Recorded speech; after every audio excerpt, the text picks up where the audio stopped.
നേരത്തെ ഉണ്ടായതിന് സമാനമായ രീതിയിലുള്ള തെരച്ചിൽ തന്നെയാണ് മോത്തി നടക്കാൻ പോകുന്നത്. പുഞ്ചിരിമട്ടം, മുണ്ടങ്കൈ, അതുപോലെ തന്നെ ചൂരൽമല തുടങ്ങിയ പ്രദേശങ്ങളിലായിരുന്നു കഴിഞ്ഞ ദിവസങ്ങളിലൊക്കെ തന്നെ പരിശോധന നടത്തിയിരുന്നത്. അതിന് സമാനമായ രീതിയിലുള്ള പരിശോധനയ്ക്ക് ആണ് തീരുമാനിച്ചിട്ടുള്ളത്. അതിനുവേണ്ടിയുള്ള നടപടിക്രമങ്ങൾ ആരംഭിച്ചിരിക്കുന്നു. 7 മണിയായിരിക്കുന്നു, സൈന്യം പരിശോധനയ്ക്കായി പോയിരിക്കുന്നു.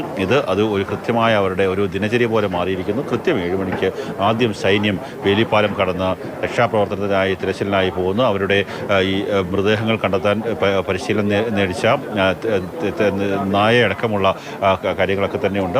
അവയൊക്കെ തന്നെ ആയിട്ട് അവർ മുന്നോട്ട് പോയിക്കൊണ്ടിരിക്കുകയാണ്.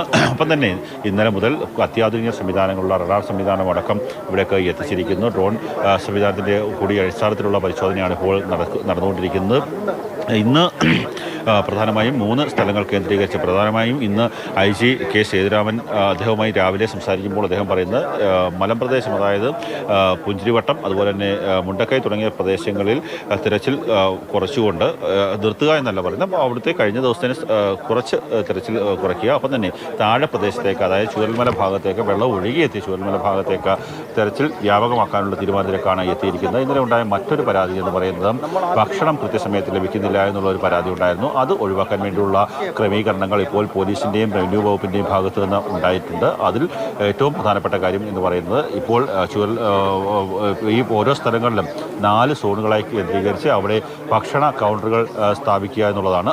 അവിടെ എത്തി എല്ലാവർക്കും ഏത് സമയത്തും ഭക്ഷണം എടുത്തുകൊണ്ട് പോകാൻ പറ്റുന്ന രീതിയിലുള്ള ക്രമീകരണങ്ങൾ. കാര്യം മുൻ ദിവസങ്ങളിലൊക്കെ തന്നെ ഇപ്പോൾ സാധാരണ നമ്മൾ 6 മണിക്ക് എത്തുന്നു, അതിനുശേഷം അടുത്ത ടീം അതിനുശേഷം എത്തുന്നു. അങ്ങനെയൊക്കെ, അതായത് രക്ഷാപ്രവർത്തകർ രാവിലെ 6 മണിക്ക് എത്തുന്നു, അതിനുശേഷം 8 മണിക്ക് എത്തുന്നു.